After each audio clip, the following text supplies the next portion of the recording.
what's up? We're live. We're back. It's your boy. You know what? Hold on. It's not your boy Eric Esteban because I'm never going to refer to myself as your boy anymore because I am a man. I am a 50-year-old man and I'm not a boy. So I am not going to. But I wanted to man up and say I'm sorry for missing Friday's episode. I know I said I would never miss a Friday episode, but I feel like we should really switch to Mondays, and which is why I'm doing this today, why we're doing this live, and I'm going to upload this as soon as we are done with this interview. But I have to first bring back my co-host, my cohort, my partner in crime, Chris Mateo. What's up, Chris? How you doing, brother? Oh man, it's the man.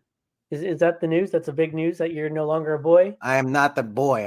It's not your boy Eric Esteban. It's the man Eric Esteban forever. Eric Esteban. After that Ken and Friends show, I can't front. I got to be a man for the rest. Yeah. I live in LA too. I got to be like, I can only wear a red sweatshirt when I'm manly. For real. That's what I was going to ask you. I'm glad you brought that up. I want to know, one, obviously I've been seeing everything online, but what was it like down there in LA? Like in that feeling, like during, after, like, I bet it was all just charged up, but what was it like for you and for LA after that just epic event with Kendrick? Like, what was I mean, like? I can't front. I will probably tell my grandkids that I was there. I'm not going to lie. I'll lie and say, yes, your Lolo was there and Kendrick Lamar played Not Like Us 35 times in a row. And then I pass out from exhaustion. That's what I'm going to say to my grandkids. But in real life, I streamed that shit on Amazon Prime, and I watched a few concerts. Like I watched like my kids like Taylor Swift, so I watched that HBO Taylor Swift, and I've watched a few Beyonce concerts that have streamed, and I have never like stood up and screamed like I was at the actual concert. I felt like I know my kids and my wife were in the other room watching TV in the other room, and they were like, "Who is this crazy person screaming?" It was amazing. I mean, even I had to say, like, it even because I'm a big fan of Nipsey Hussle, and I was very it affected me when he passed because it was a tragedy. Obviously, he was shot in front of his business, and his whole message, the marathon continues, and you're on a marathon in life, and all that. I really connected with that, and so the tribute for Nipsey Hussle was something that I really it touched me. I got a lump in my throat a little bit because I really did. Yeah, I was a big fan of Nipsey Hussle.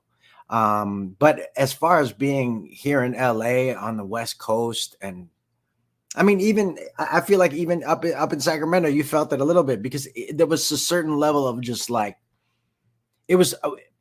Look, I'm always going to be a guy from Chicago. I'm always going to be a Filipino from Chicago. I'm always going to be Chicagoan. I'm going to root for Chicago teams. I'm always Chicago win, but that night at Ken and Friends, the pop out, I felt a little bit Californian, just by osmosis, by being in the atmosphere. I felt I was proud to be, and I loved living here in California. So it's California has in a lot of ways with the culture, the Filipino American culture here, speaking like, in the parallels of Not Like Us and, fighting against the culture vulture of Aubrey Drake, Graham and, and all that stuff. And even the culture vulture episode of Miscellaneous and Brown and the episode that Mitch and I recorded because, Mitch was there since I really identified with a lot of that stuff because here's this guy, Drake, who's,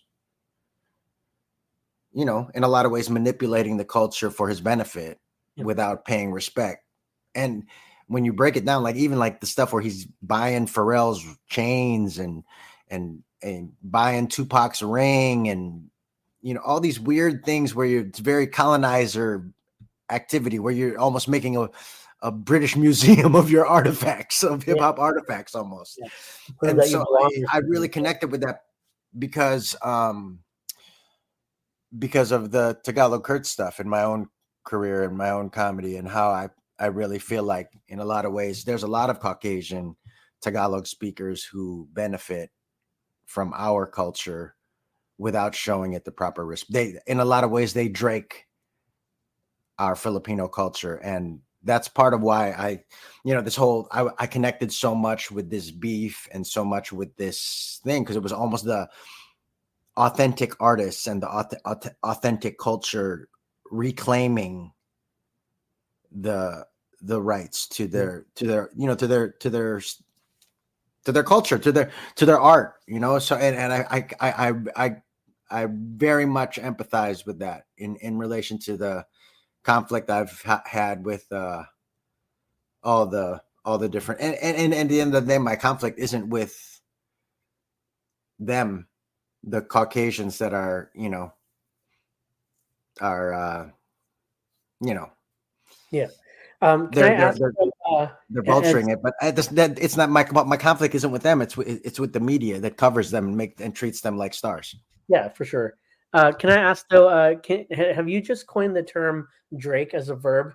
Like, can we just use that now as like when somebody is a cultural vulture, or taking the authenticity and the genuine, the foundational essence of someone's culture, just calling it Draking something?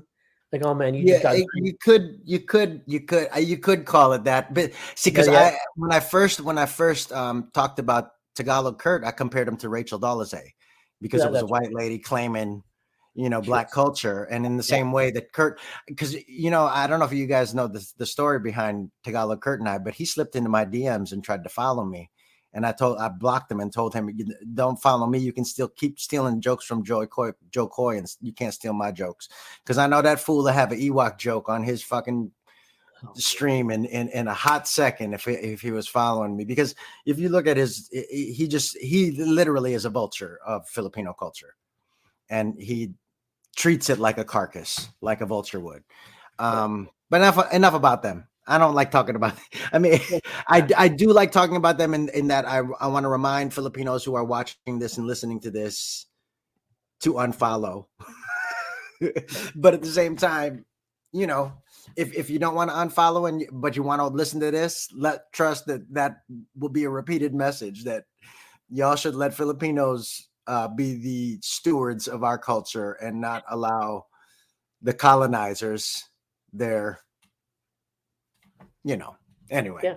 You always know I can turn a Kendrick conversation into of course a colonizing conversation. That's part of your stewardship. That's kind of your job. But I think, like what we did last time, when I jumped into the whole let's talk about some positive things happening. You said, as a steward, as keepers of our Filipino culture, we might have to jump into this earlier, but you want to talk about, since we're going to be covering the rest of the week, what's going on in San Diego and you and Filipino culture itself? Like, what's going on there? You're going to be down there for like a year or something, right? 10 years. They're signed you a contract. I've been sentenced to 10 years in San Diego.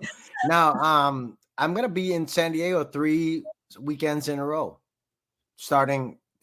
So this Sunday, June 30th, is Ube World with Mikey. Shout out to Mikey Perry, the Filipino king of San Diego. And then I'm back again June 7th for a pregame for 420. It's my first cannabis themed book show at the Mic Drop again. So two weekends in a row at the Mic Drop. And then on July 13th, I will be. So that's the pregame 420 as on July 7th. And then July 13th, I will be at the Phil-Am Friendship Day Phil-Am Friendship Festival in San Diego, hosting and co-hosting that festival for the 3rd year in a row. That's awesome. Boom.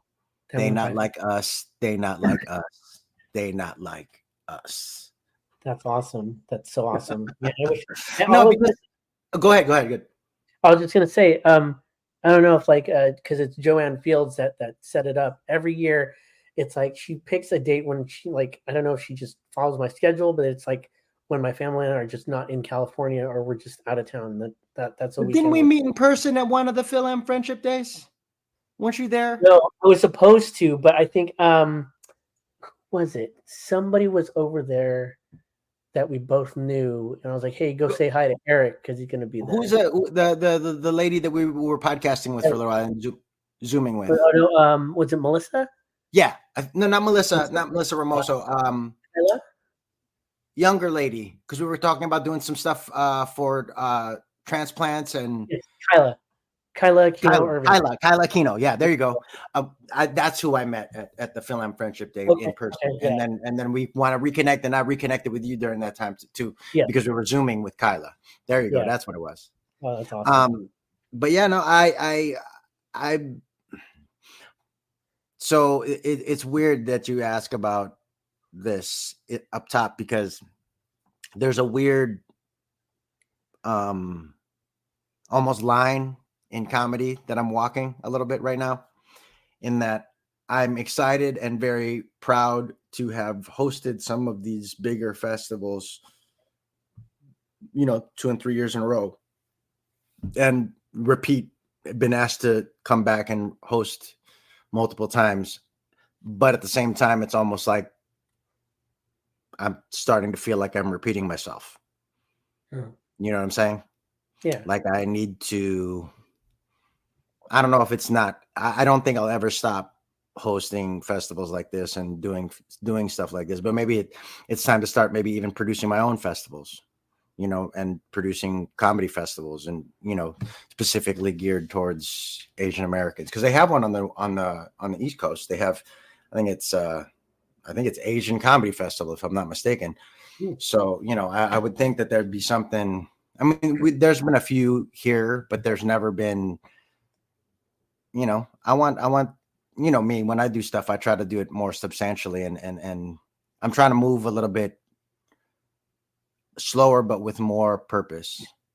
Yeah. And that's what this whole podcast is about. The whole thing with comedy. It's like, I know that there's going to be a time where I should pass the baton, especially in San Diego, to Mikey Perry, because he's a brilliant host and he's a great host, and he's local. So he should be the guy there that hosts those events, and then I come down and, do a set or whatever that is, however my career is going to evolve. But it's funny to, when, with perspective, you look back and you look forward on what you're doing, and I'm like, okay, well, we got to start figuring that. And again, that's part of this podcast. That's part of trying to multi-platform everything that we're doing. That's up to and including your writing, Yeah. Yeah, I get it. One thing that came to mind, you just reminded me, I spoke to somebody, I want to say it was 2 weeks ago, but they had mentioned that if we wanted to, I plan like these community nonprofit events, fundraisers. I think I mentioned to you, we might be having you come up to Sacramento in October to host this Filipino American History Month event in Elk Grove, things like that. But it's all connected to like our community and nonprofits. I mean, like in terms of your direction, your values, like the purpose behind it. I mean, it'd be really fun to do some type of charity event where it is Filipino comedians for the Filipino community, regardless of where it is. But that's an interesting spin, because yeah, there are comedy festivals, there's Asian comedy festivals, there's Netflix as a joke, like all these great things where comedy is celebrated. But with the purpose of it, like they approach me because, like, you want to get into comedy, you want to make people laugh. Let's do this as like some type of benefit thing that, people have done in the past and whatnot. But it's something that somebody had mentioned to me, and if we really wanted to up in Sacramento, we might be able to get other comedians. Your name was thrown around, Rex's name was thrown around, and just to have something like pretty, like you said, substantial more than anything. And I think the substance there being, we're bringing joy, it's funny, it's well produced, and it's going to be benefiting some significant nonprofits that help students, that help disadvantaged folks, things like that. I think it would be really fun, and that's like two of my worlds coming together. Just a thought. And that's, to me, the next thing. It's promoting my comedy through promoting issues that I care about. That's and connecting those. Again, it's what this podcast is about. It's, I'm not going to say that my opinion is, gold or anything. This is all these views that are expressed on this podcast are just my views. Whether you agree, if you agree with them, if you don't agree with them, Cool. Listen, don't listen. I'm like Eric Kripke on The Boys. He talked about, oh shit, y'all are so woke. This show is so woke, and Homelander's supposed. No, I understood that show from the time when old girl squished her landlord's head with her booty cheeks in order to not pay her rent. You knew that show was a woke show. That's woke as hell, to not pay your rent by squishing your landlord with your booty cheeks, squishing his head. You knew that show was woke. If you didn't know that in season 1, then by season 4, if you didn't figure it out, then you're probably a Trump supporter. Let's just. Yeah. Because after 4 years, you finally figured it out. Like, I just feel bad for you. If you finally, I took this quote off of, because I know we're going to kind of transition into the debate talk, but I took this quote off of, shout out to Frangela. They are part of the, what is it? Their old Air America crew, Stephanie Miller, and the Sexy Liberal comedy tour. And they were also friends of mine and colleagues of mine in Second City in Chicago. So shout out to them, because they posted this quote, and I wanted to read it off, because it is actually and it's them quoting David from the Bulwark podcast. So I'll just read it to practice my cold reading skills. Okay. You can warn your friend that he is being conned, and he will get angry at you. And when the whole thing comes crashing down and he loses his money and he can no longer deny that you were right, he will never forgive you. He will forgive the crook, but he will not forgive the people who warned him about the crook. The crook just took his money, but you made him feel dumb. Money is replaceable. Yeah. You are made to feel stupid. You never forget that shit. Like, even when you were a kid, when people made you feel stupid and you were really dumb in that shit, and you felt dumb and you didn't want to repeat that shit, that was a feeling that that's a core memory. Yeah. Right? That's a core memory of embarrassment.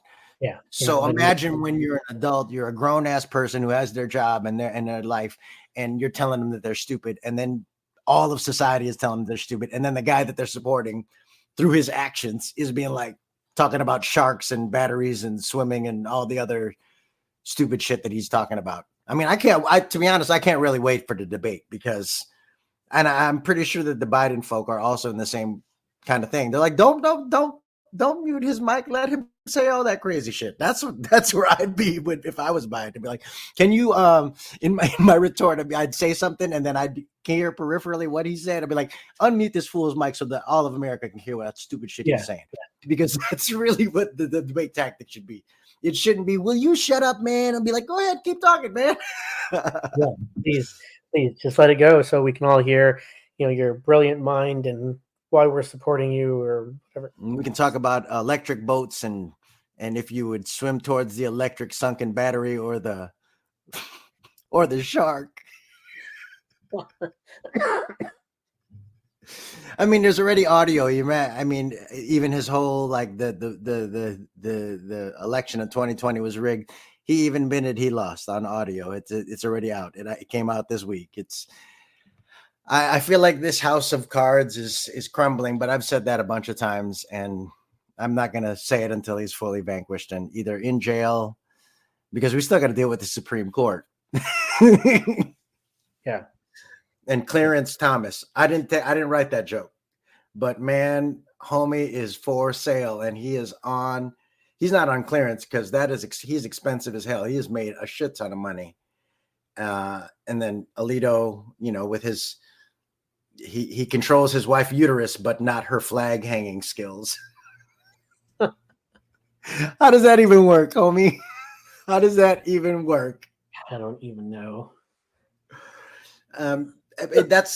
I think that's part of why I feel like we were talking about it in the pregame. This whole election, this whole thing is a fight against American apathy. Yeah.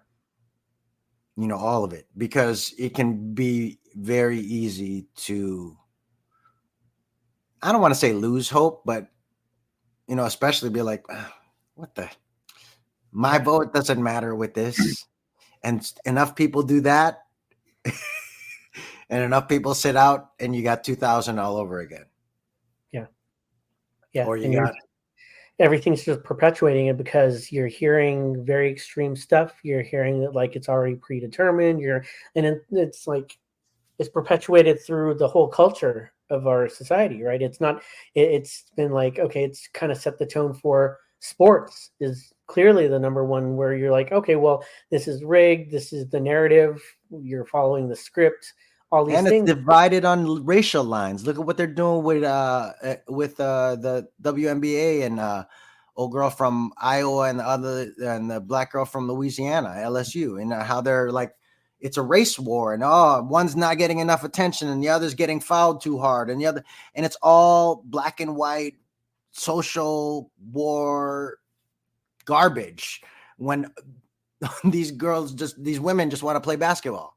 It really is a little bit. It is very easy to find apathy, and which kind of brings us back to the top of the thing, and the inspiration that is Mr. Kendrick Lamar Duckworth. Like he, in the way that he grasped and took the keys back to hip hop culture, is in the same way where, in a lot of ways, I see I don't want to say my role, but I want to play a part in doing that for Filipino American comedy. If none of the other Filipino Americans will mention to Filipino American media that you only cover Joe and white people who speak Tagalog, you know what I'm saying? Yeah. Oh, wait, hold on. Hold on. It's my agent. Hold on. This is crazy. We're going to have a call from my agent live on Thigh. Hey, Mark, what's up? Hey, I just forwarded you. I don't think that these information on the city council meeting tomorrow. Okay, cool. If you're around, I'm going to be there. So. Okay, cool. I'll definitely, because I don't, wait, I have some plans, but I can definitely, what time is it? It's at 6. Oh, perfect. Well, then I don't know if the crazies, if we swing crazies because of that homeless thing 2 weeks ago, but that'll be blown over. So. Well, either way, even if there are crazies, that's good material for me because it'd be a good writing session. Yeah. So I'll meet you there at 6. Yeah, I'll get there a little early. So yeah, and then I'm going to set up a Nick Zoom. I got to talk to his office for next Tuesday, and then do some other stuff on Zoom, some different things for people. Perfect, and then I'll set up. I'll finalize July 6th with Nick as well. Nick and Nikki. Love it. All right, brother. All right. Everything good? Yeah, everything's great, man. Okay. I'll talk to you soon, though. I will talk to you later. Bye-bye.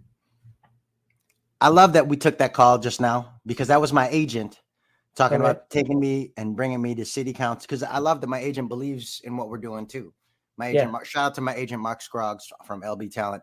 He was like, yo, you got to go to Burbank City Council meeting tomorrow with me and reconnect with Nick Schultz and Nikki Perez, who are the mayor and vice mayor of Burbank, because they're going to be on the show on, fingers crossed, July 6th, guys. July 6th, stay tuned to the Miscellaneous and Brown podcast, because I'm going to have the mayor and vice mayor of Burbank to discuss guns and cannabis and a whole bunch of different issues facing homeless people and homelessness and a whole bunch of different housing issues and housing prices in Burbank with the mayor and vice mayor over Portos. So it's going to be a Burbank day at Miscellaneous and Brown.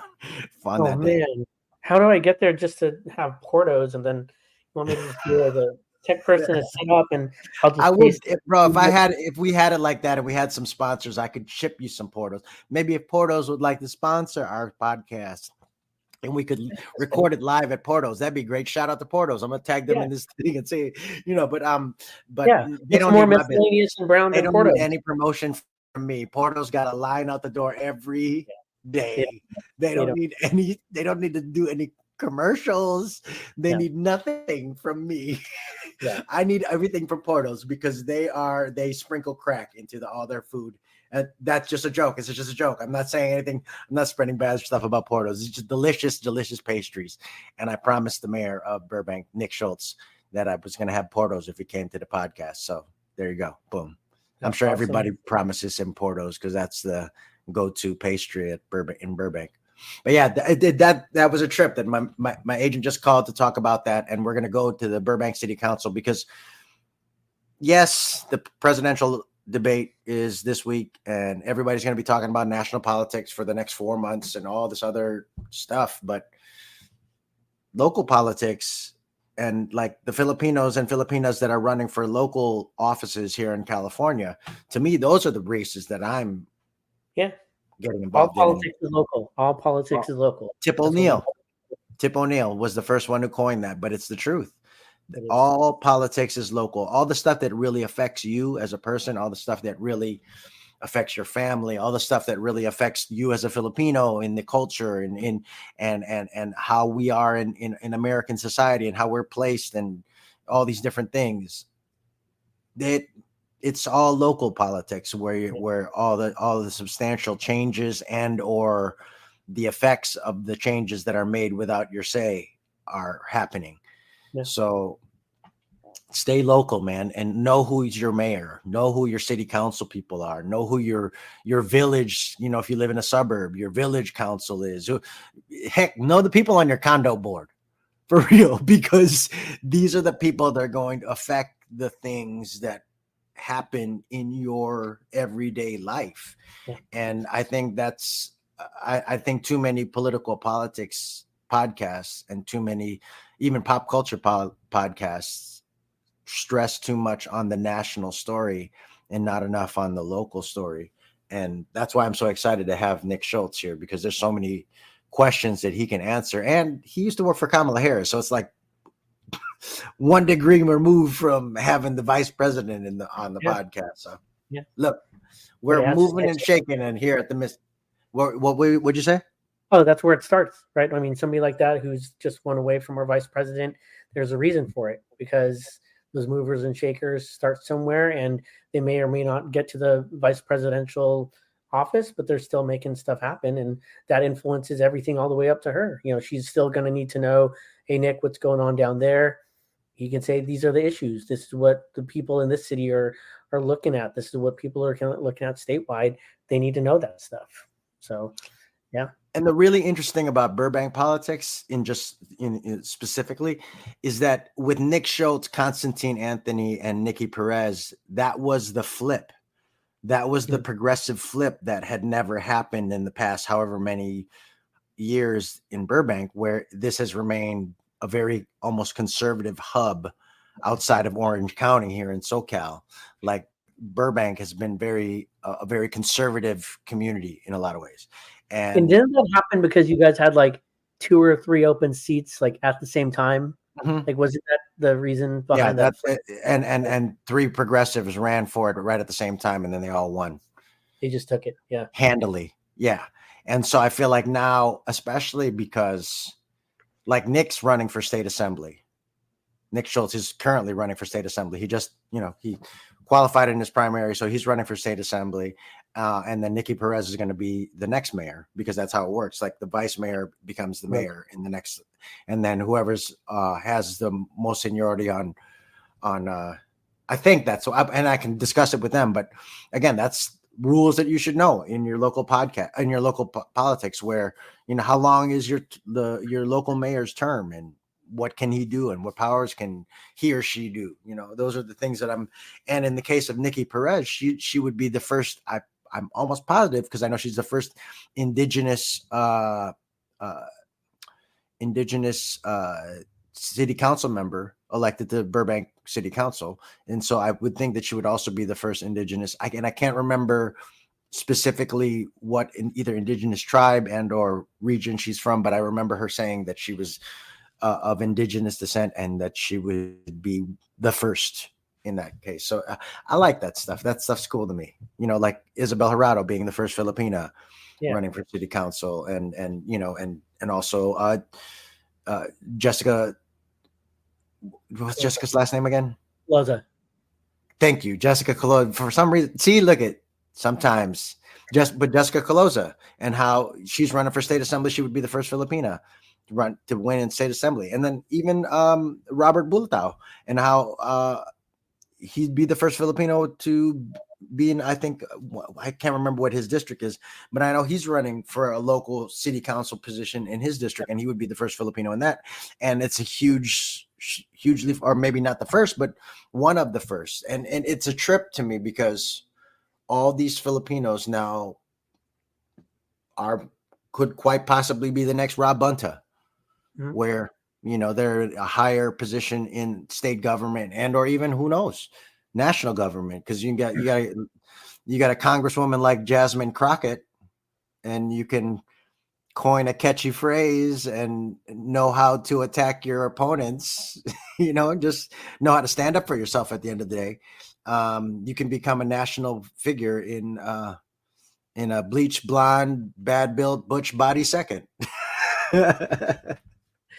Yeah, and I'm glad that you brought that up too. I think we talk about this pretty often, especially with some of the great guests that you've had. But one thing, especially in the work that I'm doing up here with Sacramento, we have the Filipino Political Action Committee, and it's basically was founded on the idea of having that pipeline, right? We set it up to have the next Rob Bonta. We have, you know, Chris Cabaldon, who is mayor for 20 something years, finally going to be the first Filipino American senator. We've got Mona Pasquiel, who is a lieutenant governor under Schwarzenegger for a little bit. We've got, you know, Tani Cantil Sakuye, who's from Sacramento, who's our chief justice.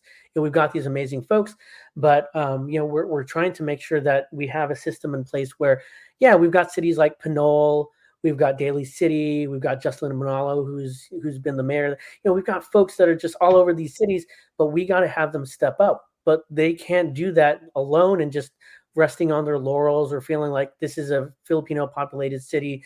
You know, I'm fine here. It's like, yes, and at the same time, you know, I'm throwing my improv 101 there, but my yes and for them is there are other positions where we need you. It's not about political high stepping. It's not about, you know, what's the next thing for your career. It's we need you in a bigger setting, because in the assembly you need to represent, you know, the millions of people in this state. You know, we have more than half of Filipino Americans live in California.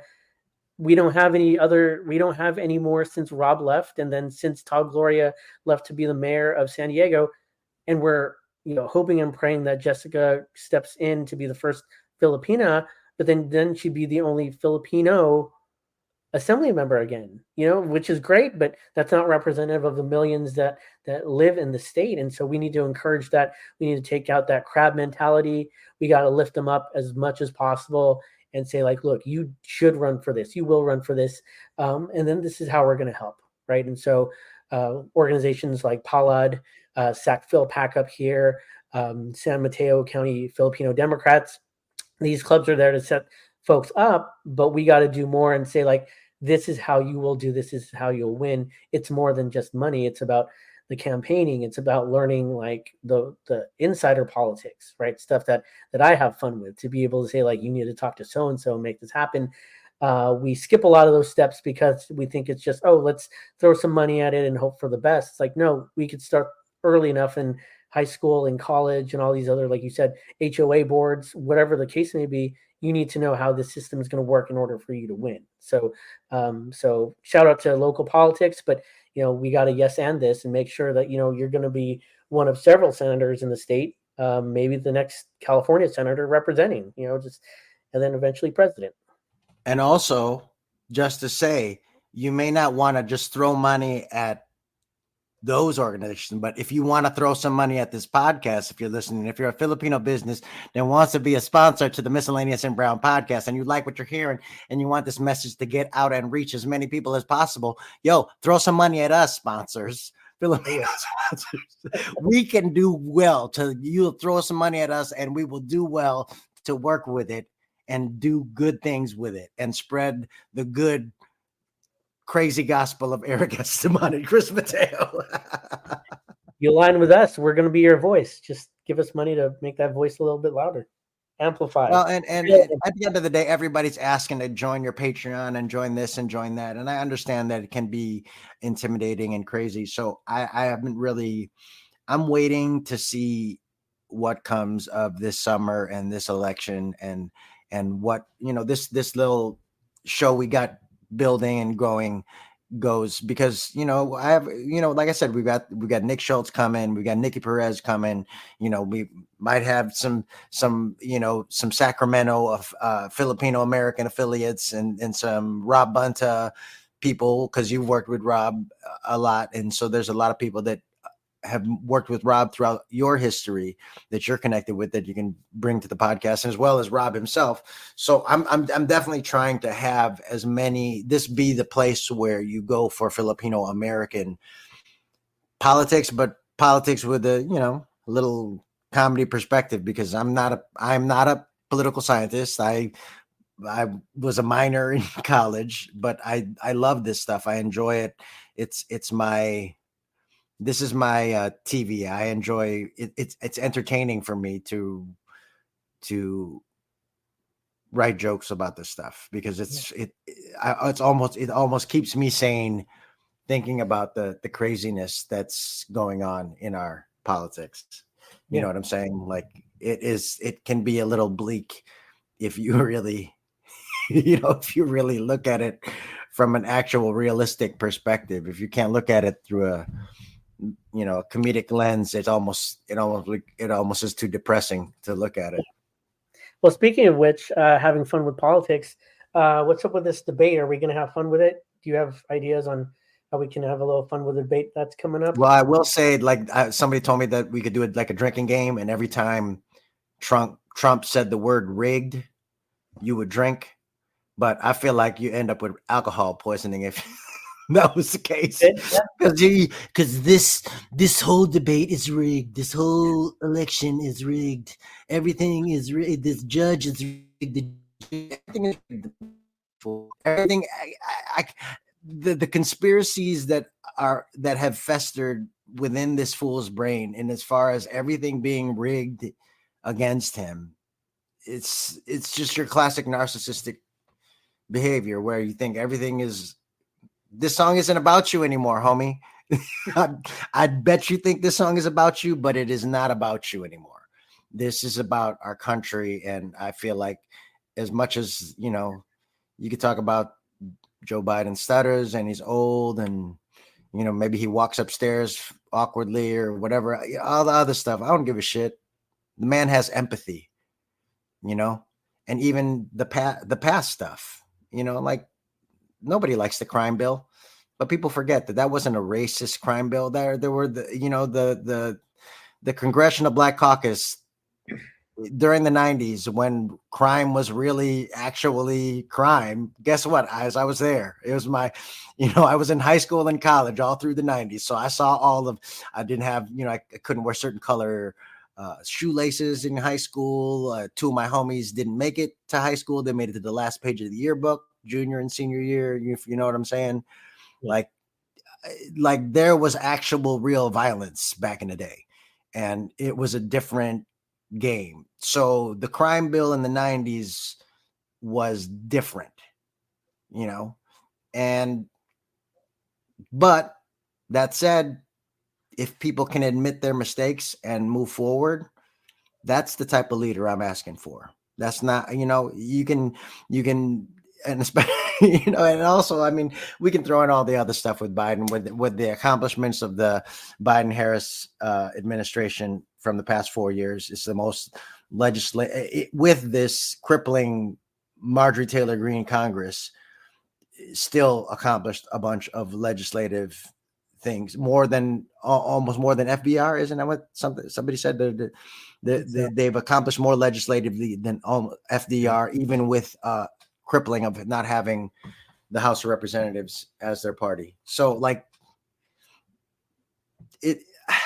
pragmatic, effective governance is all I'm looking for. I'm not looking to be inspired. That was Obama.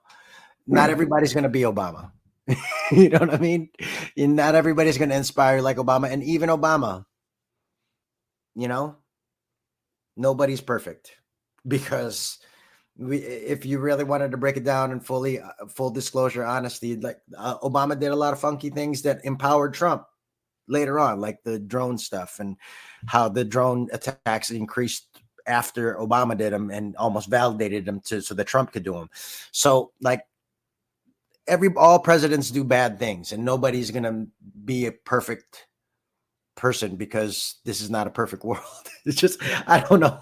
It's hard for me to even, I guess in my older age, I've become so much more pragmatic than passionate, and especially in this election, there has to be almost a passion in your pragmatism.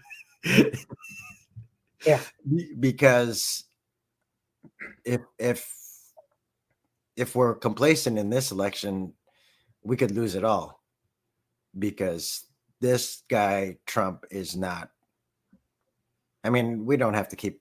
I almost don't like to mention him, but at the same time, the only reason I mention him is because there's not really a choice. I mean, you could go third party if you want. I mean, I've read almost all of Cornel West's books, so there's probably some stuff about his campaign that I agree with. Jill Stein, I know I wish they could find somebody better to represent the Green Party, because a lot of what the Green Party stands for, I could get down with.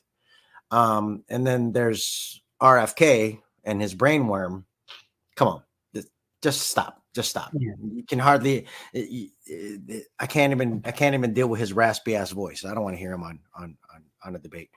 And he might pick Aaron Rodgers as his vice president, or as it was rumored. So I mean, even if it was just a rumor, the fact that you had to think twice to say, is he going to choose Aaron Rodgers? Yeah, the fact that it's almost could be a reality. That it's a plausible thought in your brain negates any validation of his campaign at all. Just the fact that he's don't vote. Oh yeah, he's almost. I was thinking about RFK and how the fact that he's a Kennedy, and his campaign is literally an Eddie Murphy movie plot. Remember that movie, Distinguished Gentleman? Yeah. Where he happened to have the same last name as the senator that had died. And so he ran on his name and then won the senator, because everybody was used to voting for the dead old white dude and ended up being a black Eddie Murphy. I feel like that is the same as RFK. He's like, I'm a Kennedy. You should vote for me. It'd be like voting for JFK. No, it wouldn't. Not even a little bit. Not even close. No. I would vote for the brainworm before I voted for RFK himself. I would vote for the worm that infiltrated his brain before I voted for him, because the worm that ate the brain, he obviously got all the good stuff, because everything that's come out of his mouth since the brainworm is. He's running things anyway.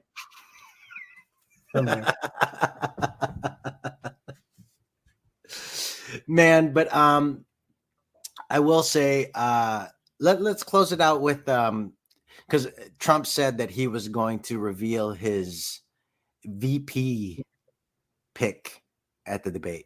So let's hear first your Miscellaneous Brown Monday episode, the first one of hopefully many, because I feel like Monday is a better day for us to kind of give a preview of the week, as well as a post-op of the last week. Monday is a good day to do it. So I figured that we should start doing our episodes. But for your, who are your top, let's say top 3 picks for Trump's VP that he's going to drop? It's going to be his mic drop for his Trump for the debate. I don't know if they're my top or whatever, just what I'm hearing, because I don't know if it counts as a top if I don't want any of them to win, right? I don't know. You don't have to like any of them, bro. Come on. Who are like, who's North Dakota's governor? Kristi Noem? No. Or the other guy, Doug Burgum. Doug Burgum. I know that his name's been coming up. Who else? Kristi Noem is South Dakota, right? Yeah. South Dakota, like that rock pit where she shoots the puppies. God. She's lost it. And she put that shit in her own autobiography. So now, and I said it during your when your homie was on, I'm happy that she put it in her autobiography, because now no one can say shit to Filipinos anymore about being mean and eating dogs. That's all on Kristi Noem now. Christy no owns that whole being mean to dog shit. She owns all that shit. Now, don't even mention a Filipino and being mean to dogs anymore. Christy Nome put it in her autobiography, period. And she also she shot her whole VP chances away as well. When Cricket was died, so did her VP chances. God, oh my God. But you're thinking Doug Burgum? Probably just because I know his name's come up quite a bit, and I don't know, some fun ones. I'm thinking like fun, like what if this was, I don't know how realistic, but what about like Tim Scott? I feel like that's the pick. I feel like Tim Scott is going to be the pick. Some people are saying Rubio. There's too many complications because they're both from the same state. Yeah.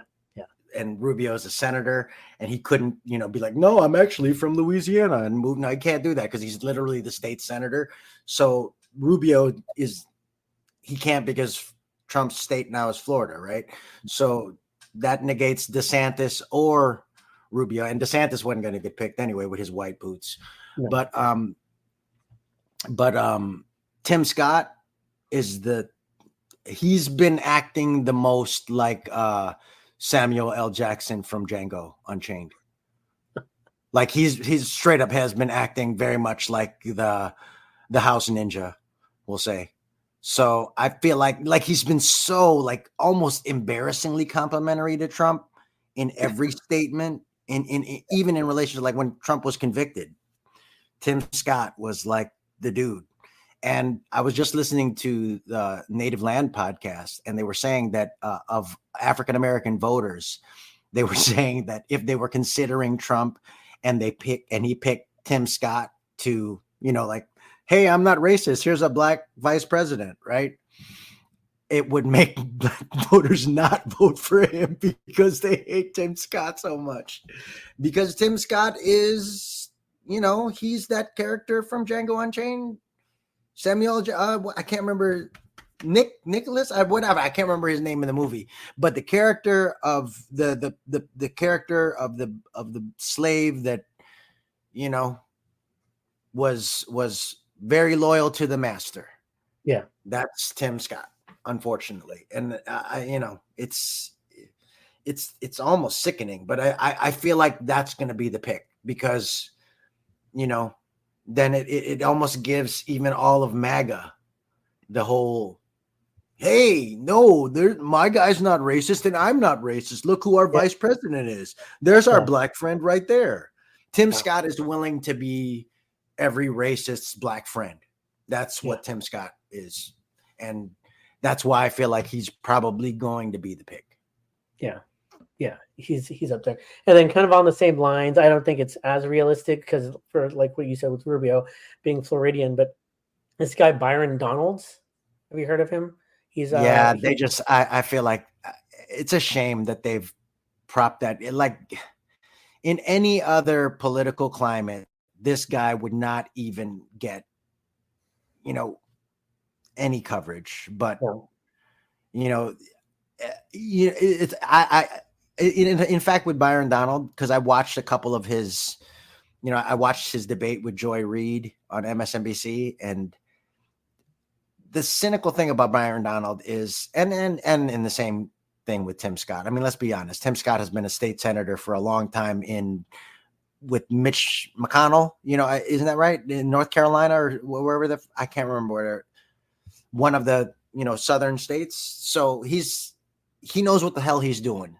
Yeah, and that's the cynical part about this whole thing is that he knows exactly what he's doing. He knows exactly what he's saying and how the words are, being received coming out of his, African-American mouth, and what these words are. They're giving people permission to speak out against DEI programs and giving them permission to be mad about LGBTQ issues that are, and all these different real minority issues. They give credence to the people who are trying to control those smaller communities. It's horrible to me. Byron Donald's almost the worst of it, because you can see by how he talks, if you watch him talk on television, you can see that he's an intelligent person, and that's what's scary. Same thing with Candace Owens. Same thing with same thing with Tim Scott. Same with any. Let's bring it closer to home. Same thing with Michelle Malkin. She knows what the hell she's doing. She knows exactly what she's doing. Yeah. They all do, because they're all profiting from it. I would never, obviously I would never, because look at me, I'm broke as hell. Broke my whole life. So I'm never sold out. But at the same time, to sell out like that is pretty despicable. Yeah. Yeah. And then I think the other one that I think had been mentioned, I think you said her name, Christy from South Christy Dakota. Nome, the dog killer. Yeah. No. Well, I mean, there isn't a silver bullet for Trump in as far as a VP pick, because his stable of choices is all despicable people who will say and do anything to bring their proximity to Trump closer. They'll say anything. I mean, it's the idea that you would even consider somebody like Rubio when you all were comparing dick sizes in the last debate that you guys were together with. I mean, I mean, the campaign ads kind of write themselves with any single one of these VP candidates that we've talked about. They all they've all got their own little skeletons that will be, if I hope, skillfully brought up, because if nothing else, I think the Biden campaign is, I hope, wise, and what there was this line in The Boys season 4 about there was this politician who's running for president, and no spoilers, but it talks about this woke shit. So it's in the pop culture. We're talking about it in pop political forums. We're talking about The Boys. And in The Boys, there was this line by one of the main characters, Starlight. She can talk about how, you just dropped $78 million for the I'm falling asleep watching, Law and Order for the 15th time on repeat on a local channel. And you know what I mean? You spent all this money on TV with people who aren't watching TV anymore. There's nobody watching TV anymore. It's all on the internet. So if you're not doing anything on the internet and you're not trying to activate the population on the internet, then you're really not doing anything nowadays.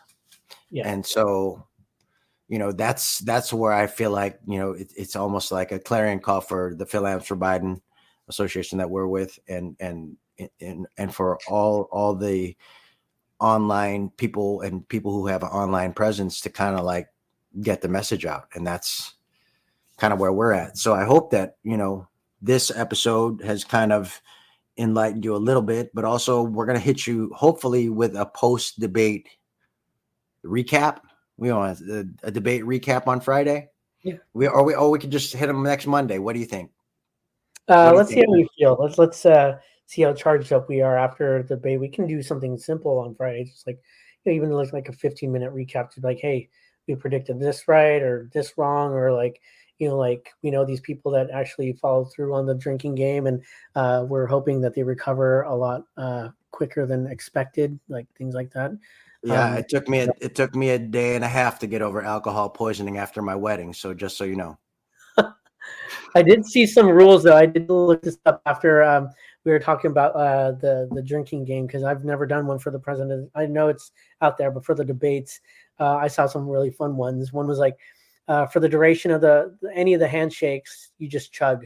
See how long that goes. You just chug something. Because Trump then be holding in the hand a lot. Yeah. I don't think he's going to do that. I don't think Biden's going to let him do that. I feel like let over under. How you think Biden will shake his hand at the top? Yeah, I think that's a very. I think. You think it's going to be cordial? I think it's going to be. I feel like these fools haven't seen each other in a long time, and both of these guys really don't like each other, no matter what. And whatever diplomatic, things that Biden says, Biden really doesn't like this fool. Like he was going to retire after Obama. He didn't want to run. Remember, he was like, Hillary, go ahead. Like he didn't want to run, but then he realized that he was the only one who could beat this fool. And like I'm looking to see some. I want to see some fight in Biden. I want him to because I feel like some fight in Biden. And if Biden shows some fight in this debate, it will fire up people like us. Yeah. Because I don't want him to just sit back. As much as I would like for him to, in parts of the debate strategically, sit back and let him skewer himself. There are sometimes like he has to tell the American people I can see that he's coming. Especially that he's got to attack him in some ways. He's got to really show that he's the president and that this guy is not even a choice type of thing. You know what I'm saying? That to me is where. And because I feel like, because a lot of people are saying that this debate is more important than the debate in September. And I tend to agree, because if there's anybody independent, undecided, they're going to make their decision after this debate. Yeah. Because by September, you're not changing anybody. You're just, I think September, if there is one in December, depending on how this one goes, if there is one in September, it will only be to get out the vote. Yeah. Okay.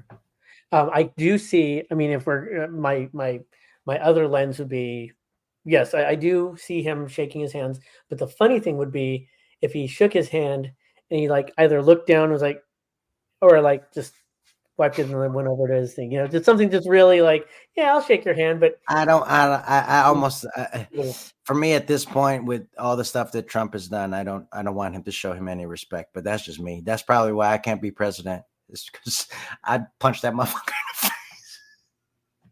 Don't sink his level. And then I'd want to be, because, as much as Donald Trump needs a punch in the face, his son, Donald Trump Jr. and Eric, neither one of those fools have ever been punched in the face, and it shows. And and you could tell that they've always been the bully and they've never been bullied back. And somebody need to bully those fools back. Yeah. And if it's, me with my jokes, then it'll be me with my jokes. But I know they're not watching. All right. So I have just 3. At least I hope they're not watching, because if he wins, we're fucked, dude. I've got three drinking game rules I saw that were bipartisan. I think it'll just be fun for anybody out there that wants to do this. But either take a sip or a shot when the first one is when one candidate interrupts the other. And again, with the new rules, the mics are going to be muted for the non-speaker. That's fine, but they can still interrupt. We know Mr. Orange Hair can do that easily, but take a sip, take a shot if one of the candidates interrupts the other. Number 2, if either candidate talks about his age being or not being an issue. And number 3, if either candidate starts their answer with "look." And so this is okay. Well, I think Biden starts every sentence with "look," so you'd be drunk as hell with that one. You're welcome. I don't want to see. And you're welcome to, because some of you guys are here from the Canacoya podcast. You are welcome to go smoke instead of drink, because I know that they're choose, because I'm probably going to smoke, because if I drink, I'll probably be asleep by the end of this debate. If it's a drinking game where something repetitive that Trump does and or Biden, because they're both, we kind of almost know how this is going to go. I hope, to be honest, I hope that nothing unpredictable happens, because if that's the case, I feel like, I don't know. I don't know what I hope anymore with this stuff, man. It's fucking crazy. It's really weird. And I hope that, the 2028, there is an election, but also like, I hope we have better, younger choices going forward after this election. I hope. Same. Yeah. But I guess with that, we will end this podcast. We've been going an hour, bro. This is so fast. Yeah. But we've been going an hour, and this has been the first episode of Miscellaneous and Brown Mondays. Sorry that we missed Friday, but I feel like this is a better day to release the episode, and also kind of, again, give you a preview of the week and give you the week that was prior to this, and also just kind of chill out, bullshit, and talk about pop culture and talk about politics, and so stay tuned for more with me and Chris. Subscribe to this on and like and share on YouTube, and then we will have the audio up this afternoon, so you can have it on all the different podcast platforms, and you can subscribe and like and review and rate on all those wherever you get your podcast from, especially Apple Podcasts or Spotify, because that helps us with the algorithm. But leave a review, share us, like us, love us. We're Miscellaneous and Brown. I'm Eric Esteban. Chris Mateo. And we'll see you next Monday. Peace, y'all. The dominance is obvious, I guillotine, heads roll everywhere I go, I rep Philippines. Found my way, turn a maze to amazing. Infinite flows discovered in an ancient spaceship. I see things before they happen, visionary. Bury me inside a studio at the cemetery. My modus operandi not monetary. Noah Lazarus, the holy one out the monastery.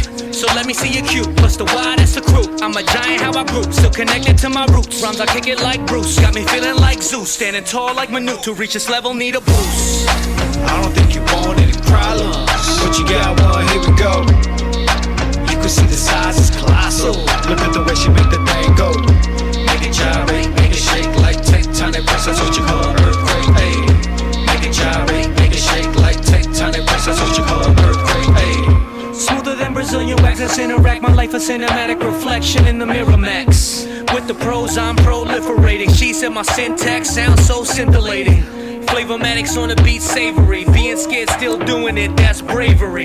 Hunger turn us into savages. Ain't nobody give us nothing, had to do it alone, without a loan. Like Nora from Queens, Aquafina had the shell toe. Adidas used to hang with the drug dealers. Been doing this since cassette tapes in my Walkman, writing rhymes on the subway. Traditions I carry on, hip hop scholar, mastered in the street science. Raw diamonds, I refine them with the stars in alignment. Got the youth to the truth. On the tree of knowledge, squeeze forbidden fruit and made it juice. I don't think you want any problems, but you got one, here we go. You can see the size is colossal. Look at the way she make the thing go. Make it gyrate, make it shake like tectonic plates, that's what you call an earthquake, ayy. Make it gyrate, make it shake like tectonic plates, that's what you call an earthquake, ayy. I just wanna dance all night, wanna dance all night, wanna dance all night with you. I just wanna dance all night, wanna dance all night, wanna dance all night with you.